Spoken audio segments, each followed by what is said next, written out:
प्रसार आहे किंवा ही जी थेरी आहे ही थेरी आदिवासींचा उपयोग करून त्याला फेकून देणं याच्यासाठी आहे. आदिवासींना त्यांचे हक्क अधिकार मिळवून देण्यासाठी नाही. म्हणून ते बघायला घोडावडाला म्हणाले होते की आपण आदिवासी नाही. बरोबर आहे, आपण हे लक्षात घेतलं पाहिजे. आपण आदिवासी नाही. आपला प्राकृतिक धर्म आहे. आपण प्रकृतीला मानणारे लोक आहोत. आपण भेदाभेद मानत नाही. आपण जातपात मानत नाही. उच्च नीच आपण मानत नाही. आपला प्राकृतिक धर्म आम्ही विसरतो. आपल्या रूढी प्रथा परंपरा आदिवासी विसरले आणि आता जातीच्या आधारावर विचार करायला लागले. कारण तो गोड आहे, तो पगार आहे, तो भिल्ल आहे, तो असा आहे, तो वरचा आहे, तो खालचा आहे. आदिवासी मध्ये नव्हतंच आहे. आपली गोत्र सिस्टम आहे. आपण गणव्यवस्थेचे निर्माते आहोत. त्याचे मालक आहोत आपण. गणव्यवस्था म्हणजे लोकांची व्यवस्था, जातीची व्यवस्था नाही. खरं म्हणजे गणव्यवस्था तोडण्यासाठी जाती व्यवस्था निर्माण करण्यात आलेली आहे. वर्ण व्यवस्था निर्माण करण्यात आलेली आहे. म्हणून आमचा आदिवासीचा पहिला गड याच्या विरोधामध्ये पाहिजे. ज्यांनी वर्ण व्यवस्था जाती व्यवस्था निर्माण केली त्यांच्या विरोधामध्ये आदिवासीचा खरा गडा पाहिजे. जयपाल सिंग मुंडा नाव ऐकलं का? जयपाल सिंग मुंडा हे आदिवासींमध्ये पहिले ICS, आदिवासींचे पहिले ICS. आता त्याला IAS म्हणतात, म्हणजे कलेक्टर. आदिवासींचा पहिला कलेक्टर म्हणजे जयपाल सिंग मुंडा. झारखंडचे होते. कुठले? झारखंडचे. ते इंग्लंडमध्ये गेले. पुणे गेला त्यांना इंग्लंडमध्ये. जर तो चर्चचा जो पादरी होता त्यांनी जयपाल सिंग मुंडा यांना सोबत घेऊन गेले. लहानच होते, छोटे होते ते, 17 वर्षाचे होते. त्यावेळेस त्या पादरीनं जयपाल सिंग मुंडा यांना इंग्लंडमध्ये नेलं. तिथं त्यांचं एज्युकेशन केलं. तिथं एज्युकेशन केलं. हॉकी टीमचा कॅप्टन बनवलं जयपाल सिंग मुंडाला. 1928 मध्ये त्या हॉकी टीमचे कॅप्टन जयपाल सिंग मुंडा होते आणि ती टीम ऑलिम्पिक मध्ये खेळली आणि जिंकली सुद्धा. भारताला पहिलं गोल्ड मेडल ऑलिम्पिक मध्ये जर कोणी आणून दिलं असेल तर तो जयपाल सिंग मुंडा आदिवासी होता. जयपाल सिंग मुंडा आदिवासी होता, पहिला आदिवासी. त्यांनी भारताला पहिलं गोल्ड मेडल आणून दिलं, स्वर्ण पदक आणून दिलं हॉकीच्या खेळामध्ये. आणि ते असं तसं नाही ऑलिम्पिक मध्ये. आता तो ऑलिम्पिक मध्ये एक स्वर्ण पदक येत नाही, एक येत नाही. काय येत नाही? कारण जे खेळणारे लोक आहेत ओरिजिनली, जे खेळणारे लोक आहेत, धावणारे लोक आहेत, उड्या मारणारे लोक आहेत, त्यांच्याकडे स्किल आहे, कौशल्य आहे, त्यांना ते खेळामध्ये घेतच नाही. त्यांना ते खेळामध्ये घेत नाही. त्यांचे जे नातेवाईक आहेत, ज्यांना धावता येत नाही, तो धनुष्यबाण कसा पकडायचा तेही त्यांना येत नाही, अशा लोकांना ऑलिम्पिक मध्ये पाठवतात. कशा पद्धतीने गोल्ड मेडल येणार? आपल्या आदिवासींकडे ते म्हणून एखादा धनुष्यबाण तो असंच गोल्ड मेडल आपली. धावण्यामध्ये आदिवासी आहे, कुस्त्यांमध्ये आदिवासी आहे, पण त्याला संधी दिल्या जात नाही. आता कितीतरी गोल्ड आले असते. हा भेदभाव आपल्यासोबत केला जातो या व्यवस्थेमध्ये, त्यांच्या व्यवस्थेमध्ये, भारतामध्ये. तर जयपाल सिंग मुंडा यांच्या कॅप्टनकीमध्ये भारताला पहिलं स्वर्ण पदक मिळालं. आणि असे जे जयपाल सिंग मुंडा होते ते पादरीनं त्यांना शिकवलं. कुठं? इंग्लंडमध्ये. कुठं शिकवलं? इंग्लंडमध्ये शिकवलं. ऑक्सफोर्ड युनिव्हर्सिटीमध्ये जयपाल सिंग मुंडा शिकले. एका पादरीने शिकवलं, ईसाईनं शिकवलं, ख्रिश्चन मिशनरीच्या धर्मगुरूंनी शिकवलं. त्यांनी जर भेदभाव केला असता तर जयपाल सिंग मुंडा संविधान सभेमध्ये आले असते का? नाही आले असते. आणि हे लोक काय सांगतात की जे ईसाई आहेत ते ईसाई तुमच्या विरोधामध्ये काम करतात. जे ईसाई आदिवासी आहेत ते तुमच्या विरोधामध्ये आहेत. त्यांनी धर्म परिवर्तन केलं. म्हणून ते तुमच्या सगळ्या ज्या सवलती आहेत ते खात आहेत, असा प्रचार हे आयसीसी होत. म्हणून आपण लक्षात घेतलं पाहिजे की ज्या मिशनरी लोकांनी जयपाल सिंग मुंडाला घडवलं त्या जयपाल सिंग मुंडांनी संविधान सभेमध्ये आपले इश्यू मांडलेले आहे. आपल्या हक्काधिकारासाठी त्यांनी लढा दिलेला आहे. त्यांनी हे नाही म्हटलं की तुम्ही सगळे आदिवासी ख्रिश्चन होऊन जा, असं त्यांनी काय म्हटलेलं नाही. भलाही त्यांनी धर्माने ते ख्रिश्चन बनले असेल, पण त्यांनी आदिवासींसाठीच काम केलेलं आहे. म्हणून हे जे लोक धर्माधर्मामध्ये जो फूट पाडण्याचं काम करतात आहे, जाती जातीमध्ये जे भांडण लावण्याचं काम करत आहे, यांच्यापासून आपण सावध राहिलं पाहिजे. हा त्यांचा हिंदू धर्म आहे, हा त्यांचा हिंदू धर्म आहे. धर्माधर्मात वाद घालणे, जाती जातीमध्ये वाद घालणे, जमाती जमातीमध्ये वाद घालणे, क्षेत्रामध्ये वाद घालणे, तो नागपूरचा होय, आपण खेड्याचे होय, हा वाद सुद्धा त्यांनी लावलेला आहे. तर आपण गणव्यवस्थेचे निर्माते आहोत, गणव्यवस्था मानणारे आपण लोक आहोत. आपण यानंतर जातीपाती करायचं नाही. नाहीतर आम्ही जेव्हा प्रचाराला जातो आणि आम्ही सांगतो तर ते पहिला प्रश्न असतात त्यांचा, तुम्ही कोणत्या समाजाचे? पहिला प्रश्न, तुम्ही कोणत्या समाजाचे? हे का बरं आपल्या मनामध्ये येते? कारण त्याचं पण आहे आपल्याकडे. आपण जात पाहून धर्म पाहून मागे मागे जातो, जात पाहून धर्म पाहून आपण मागे मागे जातो. हे जे लोक आहेत त्यांनी काही धर्मजात पाहिजे, कोणत्या जातीचे कोणते काय पाहिलं का? यांनी जात धर्म पाहिलं नाही, म्हणून ते महापुरुष झाले. आणि आम्ही आमच्याच महापुरुषांना जाऊन विचारतो, तू कोणत्या समाजाचा होय, कोणत्या जातीचा होय, मग ठरवतो जायचं. अरे तू जे सांगत आहे ते आपल्यासाठी महत्वपूर्ण आहे की नाही आहे, आपल्या कल्याणाचं आहे की नाही आहे, हे आपण जाणून घेतलं पाहिजे ना. तो कोणत्या जातीचा आहे, कोणत्या धर्माचा आहे, हे आमच्या महापुरुषांनी सांगितलेलं नाही आहे की धर्म पाहून जा, जात पाहून तुम्ही त्यांना मदत करा, असं आमच्या महापुरुषांनी सांगितलेलं नाही आहे.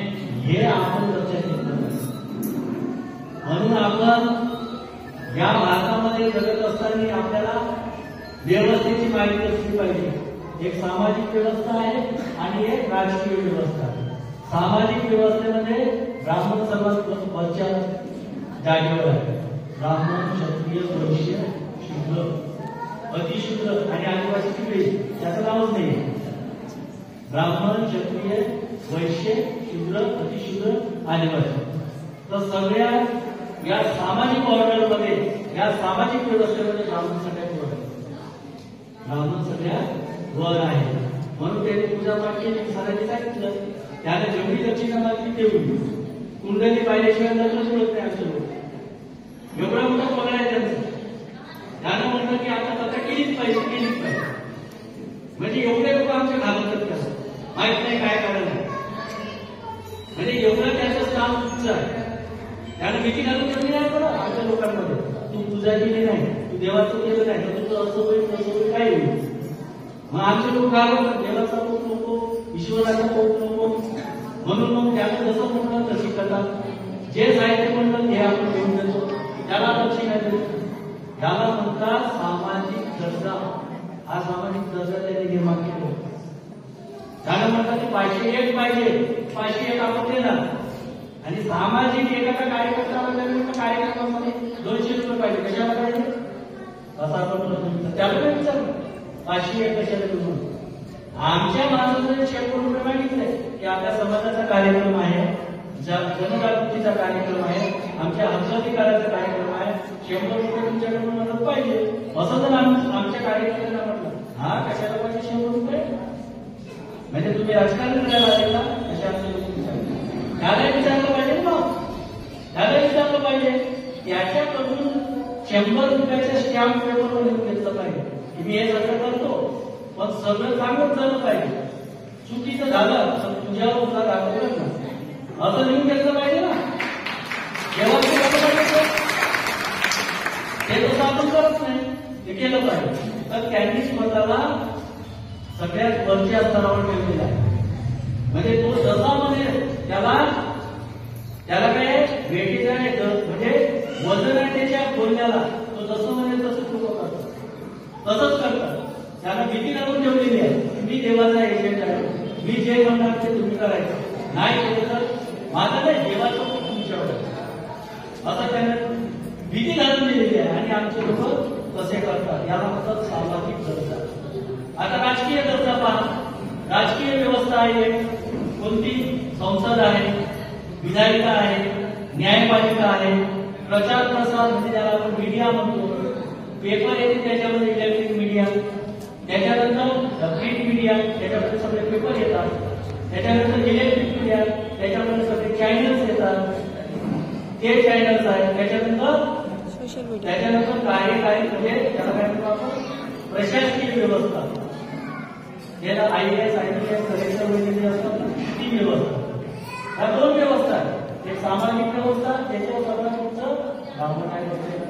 हे संसद वगैरे जे आहे, संसद, विधायिका, न्यायपालिका, त्याच्यानंतर मीडिया, या व्यवस्थेमध्ये कोण आहे वरती, कोण बसलेला आहे वरती, कलेक्टर कोण आहे, सेक्रेटरी कोण आहे, सगळ्या टीव्हीचा मालक कोण आहे, पेपरचा मालक कोण आहे, जो इकडे वरती या सामाजिक क्षेत्रामध्ये तोच या राजकीय व्यवस्थेमध्ये सुद्धा सगळ्यात टॉपवर बसलेला आहे. तोच निर्णय घेतो की आदिवासी एरियामध्ये रस्ता बनवायचा की नाही बनवायचा, तोच निर्णय घेतो आदिवासी ज्या ठिकाणी राहतात त्या ठिकाणी शाळा बनवायची की नाही, कॉलेज बनवायचे की नाही.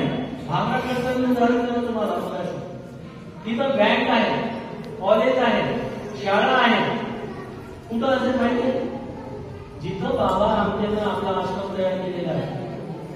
आदिवासी एरियामध्ये बाबा आमटेनं जो आश्रम तयार केलेला आहे त्या आश्रमामध्ये शाळा आहे, त्या आश्रमामध्ये कॉलेज आहे, त्या आश्रमामध्ये बँक आहे.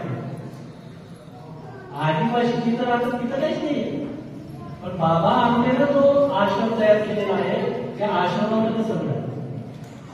बाबा आमटे म्हणजे तोच, बाबा आमटे म्हणजे तोच, तो आदिवासी नाही आहे, नॉन आदिवासी आहे, ब्राह्मण आहे, पण त्याला सगळे फॅसिलिटी प्रोव्हाइड केलेले आहेत. एवढी व्यवस्था तिथे केलेली आहे.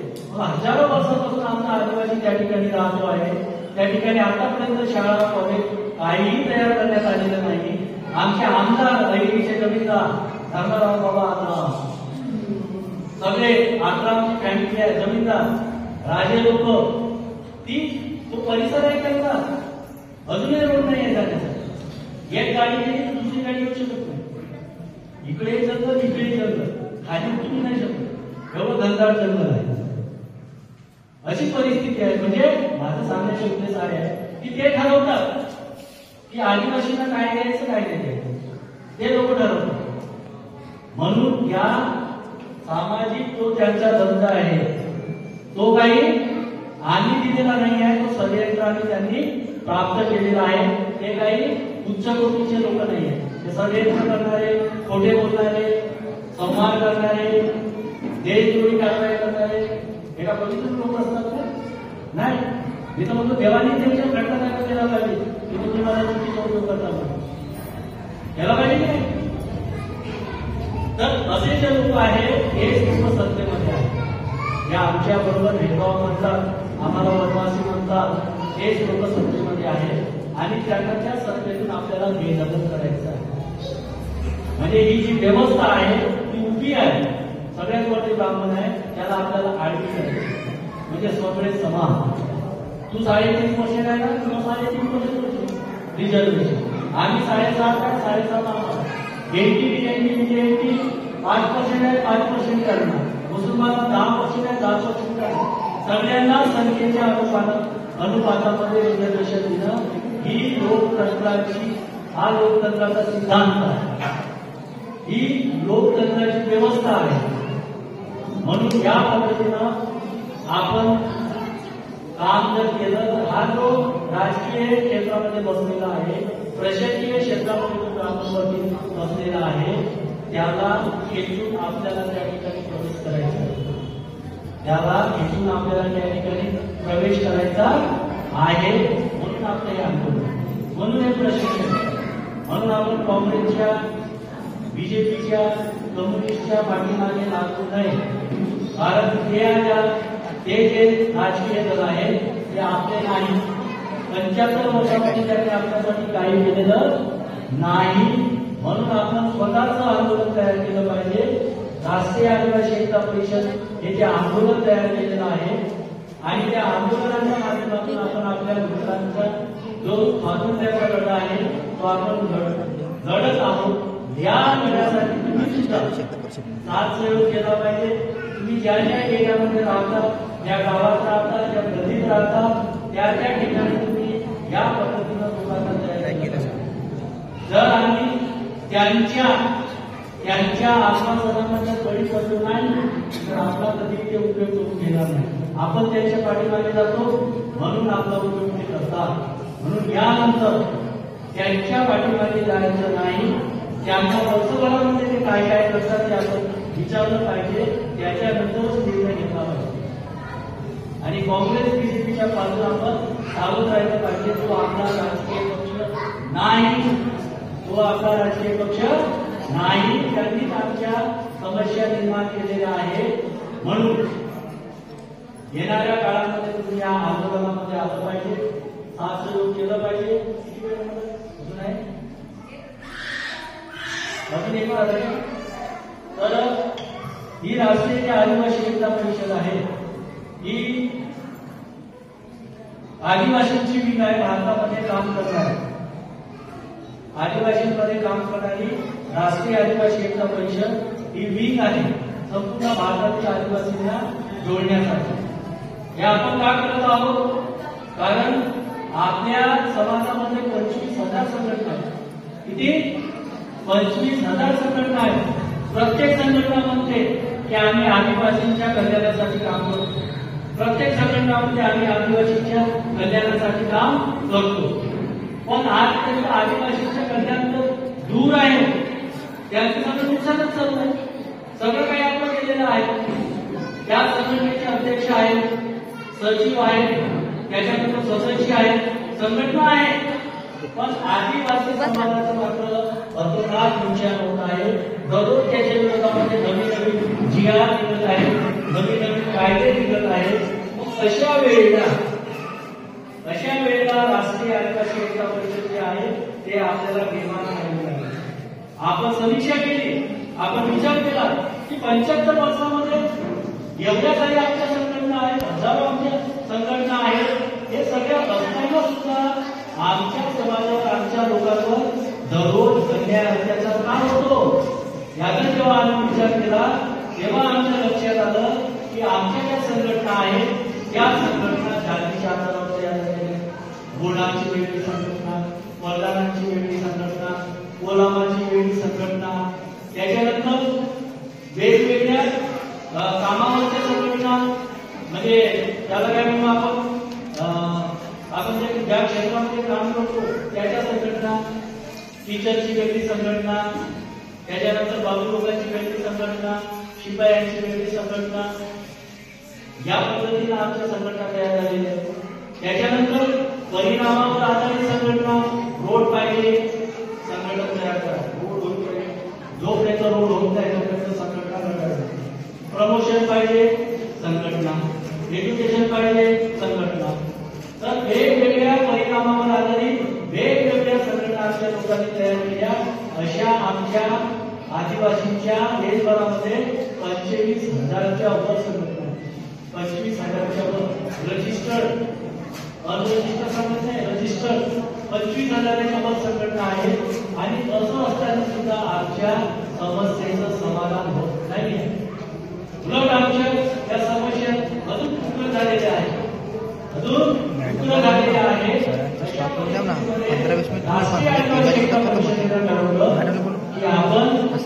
सगळ्या संघटनांना एकत्र कसं करायचं? आपण एक अजेंडा निर्माण करायचा, विषय निर्धारित करायचा की आम्हाला या देशाची शासन करणे समाज बनायचं आहे. आणि हा उद्देश पूर्ण करण्यासाठी आपण आपल्या संघटनांचा, आपल्या लोकांचा साथ घेऊन घ्यायचा. आणि तो आपण घेतला, आमच्या लोकांचा साथ घेतला. आणि म्हणूनच 6 ऑगस्टला आपण संपूर्ण भारतामध्ये भारतबंद आपण करू शकतो. आमच्या लोकांनी आम्हाला साथ सहयोग दिलेला आहे आणि त्यामुळे आपण भारतबंद करू शकतो. हे आम्हाला काय करावं लागत आहे? हे यासाठी करावं लागत आहे की जो शत्रू आहे तो शत्रू काही शांत बसलेला नाही आहे. आपल्याला असं वाटतं की शत्रू शांत बसलेला आहे, तो राजकारणामध्ये पहिल्या नंबरवर आहे, मीडियामध्ये पहिल्या नंबरवर आहे, त्याच्यानंतर न्यायपालिकेमध्ये त्याच्या गोष्टीवर बसलेला आहे. तो काही असं तर बसलेला नाही, तो पण काम करत आहे डे टू डे. तो काही तुमच्या बसलेला नाही आहे. त्याच्याकडे एवढी सगळी पावलं असताना तो शांत बसलेला नाही आहे. तो पण डे टू डे काम करतो आहे. आणि चड्डी घालायची आता पॅन्ट घालतात आणि सकाळी सायकलमध्ये जातात. ते काही शांत बसलेले नाही आहे. त्यांचे हायली एज्युकेटेड मुलं, शिकलेली मुलं धोतर घालतात, बन्यान घालतात, इकडे काय चंदन लावतात, इकडे ते एंटीना ठेवतात, डोळ्याच्या काठाने उभे होतात आणि काय गीता म्हणतात. काय म्हणतात? गीता. हायली एज्युकेटेड आहेत त्यांची मुलं, नोकरी करत नाही आणि करतही असणार तो बघायला. पण ते काय करतात? सकाळी उठतात, आमची मुलं झोपलीच राहतात, ते सकाळी उठतात, तयारी करतात, हातामध्ये गीता घेतात आणि रोडाच्या काठावर उभे. जिथं शहरातील लोक फिरायला जातात, मॉर्निंग वॉक करायला जातात, त्या ठिकाणी ते उभे राहतात गीता घेऊन. आणि ते आपल्याला म्हणजे कन्व्हिन्स करतात गीता घेण्यासाठी. ते गीता नावाची पुस्तक विकतात. का विकतात ते? का विकत असेल? ते ह्यासाठी विकतात की जर गीता आम्ही घेतली आणि ते जर वाचलं तर आपण काय करणार? आमच्या खूप मोठ्या अडचणी आहेत, आमच्या डोक्यात खूप मोठं दुःख आहे आणि याच्यातून जर आपल्याला मुक्त व्हायचं असेल तर देवा तुम्ही आम्हाला मदत केली पाहिजे, की नाही? आपण देवाला नमस्कार करू ना, त्याला शरण जाऊ, त्याची पूजा अर्चना करू. पण आमच्या समस्या आमच्या श्रीकृष्णाने कोणी निर्माण केलेले आहे? त्याचं वोटर लिस्टमध्ये नाव पण नाही आहे, तो आमदार बी नाही, तो खासदार बी नाही. त्यानं आपल्या समस्या कशा निर्माण केल्या आहेत? पण त्यांना माहित आहे की अंगाची कधी म्हणजे हे तुझा अर्चना करण्याच्या कामामध्ये लागते आणि हे तिथे लागले म्हणजे आम्ही किती विशेष. हे त्यांची पॉलिसी आहे. ते आमचा जो दिमाग आहे तो डायव्हर्ट करतात, आपल्याला ते भ्रमित करतात आणि आपल्याला आस्थेकडे घेतात, धार्मिक बाबीकडे घेतात, कर्मकांडाकडे घेतात. म्हणून त्यांची व्यवस्था निर्माण करण्यासाठी ते त्यांचे हायली एज्युकेटेड मुलं आहेत ती गीता वाचतात. सकाळी उठून 10 वाजताची गोष्ट नाही करायची, सकाळी 7 वाजताची गोष्ट सांगतो. आमची मोठाची राहतात. त्यांची व्यवस्था असताना सुद्धा ते लोक त्यांची व्यवस्था टिकवण्यासाठी त्यांच्या धर्माची पुस्तकं लिहितात. आम्हाला मिसगाईड करण्यासाठी जी माहिती आहे ती माहिती देण्यासाठी ते प्रयत्न करतात हो रात्र. आणि आमची लोक आमचे कर्मचारी काहीच नाही, मस्त झोपून संडे आला तर काय विचार करता? संडे इथं मटण विषय नाही, संडे इथं मटन डे. मटन झालीच पाहिजे संडे आला, कारण दिवस संपला जातो तो 4 दिवस नोकरी करता त्याला वाटतं की संडे असं म्हणजे आपण मटन खाल्लीच पाहिजे. जर खाल्लं नाही तर कसं काय होईल? समोर आपला संसार चालू शकणार नाही. अशा पद्धतीचं एक त्याची सायकॉलॉजी बनलेली आहे, मानसिकता बनलेली आहे. मटन खाल्लीच पाहिजे. त्यांचं तसं नाही आहे, ते एक टू डे मैदानामध्ये असतात, आमच्या लोकांमध्ये येतात, मिटिंगी घेतात, आमच्या लोकांना कामाला लावतात, त्यांची व्यवस्था तयार होते. म्हणून त्यांची व्यवस्था तयार झालेली आहे. हीच व्यवस्था आम्हाला बदलायची असेल तर आमचा जो स्टुडंट आहे त्यानं सकाळी उठलं पाहिजे, निदान बाहेर काय केलं तरी चालेल, त्यांनी अभ्यास केला पाहिजे, IAS झाला पाहिजे, IPS झाला पाहिजे.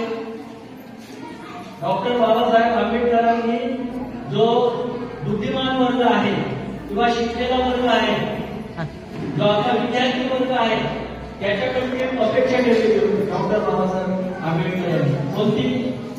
आता मी जे उदाहरण दिलं की आता कलेक्टरसाठी IAS होते, UPSC मधून IAS बनतो कलेक्टर, त्यावेळेस ICS बनायचं, ICS ची परीक्षा व्हायची. तर ICS चा रिझल्ट लागला, परीक्षेचा कलेक्टरच्या परीक्षेचा रिझल्ट लागला आणि रिझल्ट लागल्याच्या नंतर बाबासाहेब दरवर्षी ICSच्या परीक्षेचा जो रिझल्ट आहे तो चेक करायचा. बाबासाहेब ICSच्या परीक्षेचा जो रिझल्ट आहे तो दरवर्षी चेक करायचा की आपल्या समाजाचे किती पोर पास झाले, IAS झाले. तर बाबासाहेबांना एक संयुक्ताचा मुलगा ICS परीक्षा पास झालेला दिसला. बाबासाहेबांनी त्यांना दिल्लीला बोलून घेतलं आपल्याकडे ऑफिसमध्ये. तो मुलगा आला आल्यानंतर त्याला आनंद झाला की एवढ्या मोठ्या बाबासाहेबांनी आपल्याला भेटायला बोलवलेलं आहे, आपल्या घरी बोलावलेलं आहे. खूप महत्वाची म्हणजे गोष्ट आहे, एवढ्या विद्वान माणसाने आपल्याला बोलवलेलं आहे. त्याला बोलवण्याच्या नंतर बाबासाहेब त्या मुलाला म्हणाले, कांबळे नावाचा मुलगा होता, त्याला म्हणाले की कांबळे तू आता ICS परीक्षा पास झालेला आहे, तू बुद्धिमान व्यक्ती आहे, त्यामुळे तू ICS परीक्षा पास झालेला आहे. तर म्हणजे हो सर, तुला आता एक काम करायचं आहे. बाबासाहेबांचं तुला आता एक काम करायचं आहे. तू कांबळे नावाचा जो विद्यार्थी होता तो म्हणाला, साहेब कोणतं काम करावं लागेल. बाबासाहेबांनी त्याला सांगितलं काय काम करायचं नाही, तुला काय करायचं, सकाळी लवकर उठायचं आहे, सकाळी लवकर उठायचं आहे आणि तू ज्या परिसरामध्ये राहतो त्या परिसरामध्ये असं फेरफटका करायचा, फिरून यायचं आहे मॉर्निंग वॉक. त्याला असं वाटतं की एवढा शिकलेला ICS झालेला बाबासाहेबांना सकाळी उठून गेलेला सांगितलं, हे काय काम साहेब मी एवढा शिकलेला फिरून काय करणार सकाळी सकाळी. आणि म्हणे तू जर आपल्या वस्तीमध्ये जर निघला तर त्या वस्तीमध्ये राहणारे जे आपले लोक आहेत ते लोक विचार करतील, त्या मुलाची आई विचार करेल, मुलाची बहीण विचार करेल, मुलाचा बाबा विचार करेल की हा मुला आमच्या समाजातला समाज जास्त शिकलेला ICS झालेला मुलगा आपल्या एरियामध्ये उठवा. तुला सुद्धा त्या पद्धतीने व्हायचं आहे, तुला सुद्धा ICS व्हायचं आहे. हा विचार त्या मातेच्या, त्या बहिणीच्या, त्या बाबाच्या मनात येईल, ही सोच डेव्हलप होईल की माझा मुलगा माझी मुलगी सुद्धा ICS झाली पाहिजे, IAS झाली पाहिजे. ही सोच डेव्हलप करण्यासाठी तुला त्या एरियामध्ये निघायचं आहे. हे बाबासाहेबांनी त्यावेळेस सांगितलं होतं की आमच्या लोकांची मानसिकता कशी डेव्हलप करायला पाहिजे, या पद्धतीने बाबासाहेबांनी त्यांची जर महिला म्हणजे ब्राह्मणांची महिला जर गर्भवती आहे तर ती काय विचार करते, ती विचार करते ती विचार करते की माझा मुलगा जर जन्माला आला तर जगची जागा कुठं झाली माझ्या मुलासाठी, माझा मुलगा जर जन्माला आला तर IASची जागा कुठं खाली आहे, माझा मुलगा जर जन्माला आला तर सायन्टिस्टची जागा कुठं खाली आहे, असं ते विचार करतात ब्राह्मणांची. आमची महिला जर गर्भवती राहिली तर काय विचार करतात, पिऊची जागा कुठं खाली आहे, मिळत का नाही मिळत, अशी विचार करतात. आमच्या महिलेने सुद्धा विचार केला पाहिजे की माझ्या मुलीसाठी IASची जागा कुठं खाली आहे, जजची जागा कुठं खाली आहे, सायंटिस्टची जागा कुठं खाली आहे. आमच्या महिलेने विचार केला पाहिजे ना. आपण हा विचार करायला लागलो पाहिजे. आपण 75 वर्षामध्ये असा विचार केला आहे. आता आपल्याला विचार करायचा. शिवाजी महाराज शिवाजी महाराज कसं करतात का त्याच्यासाठी शिवाजी महाराज त्याच्यासाठी जिजाबाई बनावे लागते.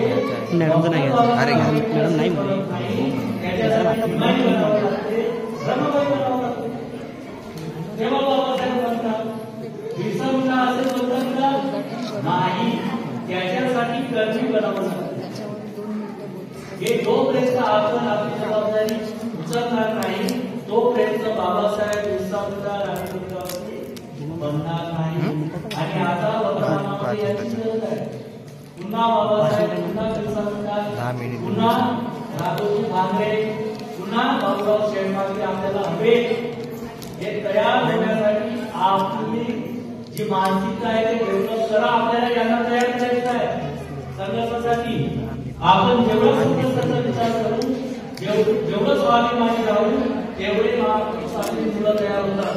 त्यांना बोलण्यासाठी शिकवा, त्यांना शाळेत पाठवा, त्यांना डिबेट करण्यासाठी लावा, त्यांना पूजा पाठामध्ये घेऊन जाऊ नका. 75 वर्षामध्ये सध्या नाच झाला तर किती वेळ करणार आहे, किती वेळ देणार आहे. त्यांना शाळेमध्ये पाठवा, प्रदर्शनीला घेऊन जा, प्राणी संग्रहालयामध्ये घेऊन दाखवा, त्यांना लायब्ररीमध्ये घेऊन जा, मुलांना दाखवा. तुम्ही दाखवले तर तो पाऊल तयार होणार. ही मानसिकता ते लोक ओळखतात. म्हणून ते आपण बघा, तुम्ही गणपती आला, दुर्गा आली, लक्ष्मी आली, तर 15 दिवसापासून आपली मुलं फिरतात वर्गणी गोळा करण्यासाठी, झाड पाहण्यासाठी. त्या डेकोरेशन वाल्याला सांगणार, शाळेत कॉलेजमध्ये जाणार नाही, मूर्तीवाल्याकडे जाणार, त्याला ऑर्डर देणार, गावामध्ये फिरणार, वर्गणी करणार, मंडप तयार करणार, डीजे लावणार, 7-8 दिवस हेच नसणार. पण ब्राह्मणांची मुलं वर्गणीसाठी, त्यांची मुलं मंडपामध्ये असतात का? त्यांची मुलं 8 दिवस येतात का? नाही. त्यांची मुलं लायब्ररीमध्ये, त्यांची मुलं कॉलेजमध्ये, आमची मुलं यामध्ये मंडपात वर्गणी करण्यासाठी. आता त्यांना लावायचं, वर्गणी करायला त्यांना लावायचं, त्यांच्या मुलांना लावायचं. कुलकर्णी, तिवारी, देशपांडे, शर्मा, जे पुण्यातील त्यांना लावायचं. आता खूप सारांचं 75 वर्ष तेच करत राहिलेलं आहे. आमच्या मुली आमचं तेच करून राहिलेलं आहे. किती वर्ष त्यांनी करायचं? आता यांना कामाला लावायचं. आतापर्यंत तुम्ही करा, आम्ही थोडासा आराम करतो, असं म्हणायचं. थोडं ही मानसिकता आपण लक्षात घेतली पाहिजे की ते लोक आमची मानसिकता खराब करून त्यांची व्यवस्था निर्माण करतात. हे असे कामं आपल्याला करायला लावतात. म्हणून आम्ही फक्त आपल्या महापुरुषांचीच कामं केली पाहिजे. आम्ही आपल्या महापुरुषांचीच कामं केली पाहिजे. आम्ही त्यांचं काम करू नये. त्यांना त्यांची कामं करायला लावू द्या, त्यांना लावा. आता यानंतर आम्ही आमच्या महापुरुषांची कामं केली पाहिजे आणि आमच्या विद्यार्थ्यांना, आमच्या मुलींना यांचा इतिहास सांगितला पाहिजे. प्रबोधन कार्यक्रमामध्ये आमच्या मुला मुलींना पाठवलं पाहिजे. पहिले तर आपण आलं पाहिजे. तुम्ही आलं तर तुमचे मुलं बाळे येणार. आपण आलं पाहिजे. मानवतावादी काम आहे हे, मानवतावादी काम आहे हे. फसवणूक करण्याचं काम नाही आहे. ही आपली जी गण व्यवस्था आहे, गण व्यवस्था निर्माण करण्याची पद्धती आहे. ही आपण गण व्यवस्था नव्यानं निर्माण करू इच्छितो. त्या गण व्यवस्थेमध्ये कोणी गुलाम नव्हता, कोणी शोषित नव्हता, कोणी श्रीमंत नव्हता. सगळ्या महिलांची जी इज्जत होती ती इज्जत सुरक्षित होती. मानवी मूल्य त्या व्यवस्थेमध्ये होते. त्या व्यवस्थेची आपण ती व्यवस्था यांनी चेंडीधारी लोकांनी वर्ण जात निर्माण करून भस्त केलेली आहे. ती व्यवस्था पुनर्निर्माण आपल्याला करायची आणि त्यासाठी राष्ट्रीय आदिवासी एकता काम करत आहे. आणि हे काम करण्यासाठी मी तुमच्यापर्यंत आले. आमची कर्मचारी ठीक आहे, राष्ट्रीय आदिवासी कर्मचारी संघ. त्या कर्मचारी संघाचा मी अध्यक्ष आहे. त्या कर्मचारी संघाचा मी अध्यक्ष आहे. माझ्यासारखे जे कार्यकर्ते आहेत किंवा पदाधिकारी आहेत त्यांनी ठरवलेलं आहे की आमच्यावर महापुरुषांचं कर्ज आहे, आमच्यावर महापुरुषांचं कर्ज आहे, समाजाचं कर्ज आहे. ते आम्हाला समाजाला परत करायचं आहे आणि ते परत करण्यासाठी आम्ही एक टीम बनवली, राष्ट्रीय आदिवासी कर्मचारी संघ. आणि आमच्या समाजाच्या हक्कासाठी, आमच्या समाजावर जर काही अत्याचार होत असेल तर कर्मचारी संघ हा आमच्या लोकांच्या पाठीशी आहे. आम्ही त्यांचं लढा करू. कोणी येवो नाही येवो, पण ही लढाई आम्ही करू शकणार आहोत. म्हणून म्हणतो आहे की राणी दुर्गावती असेल, कंट्याबाबा भीम असेल, राघोजी भांगे असतील, बाबूराव शेळमाजी असतील, डॉक्टर बाबासाहेब आंबेडकर असतील, आमची कालिबाई भील आहे, मुलगी 12 वर्षाची मुलगी तिची शाळा इंग्रजांनी बंद केली म्हणून ती इंग्रजांना रस्त्यावर थांबून जाऊन विचारले की तुम्ही माझी शाळा का बंद केली, तुम्ही माझ्या टीचरला आत का घातलं, माझ्या टीचरला सोडवा. म्हणून इंग्रजांची 2-2 हात करणारी संघर्ष करणारी म्हणजे कालीबाई भील 12 वर्षाची मुलगी. इंग्रजांनी तिला मारलं गोळ्या घालून. मग शिक्षणासाठी सुद्धा आमच्या महिलांनी पुरुषांनी त्या समोरून बलिदान केलेलं आहे. हे एज्युकेशन काही फुकट नाही मिळालं आपल्याला. त्याच्यासाठी सावित्रीबाई फुले तुम्हाला माहिती आहे, चिखल शेण काटे कुटे सगळे आपल्याला झेललेले आहेत, लोकांचे टोमणे झेललेले आहेत.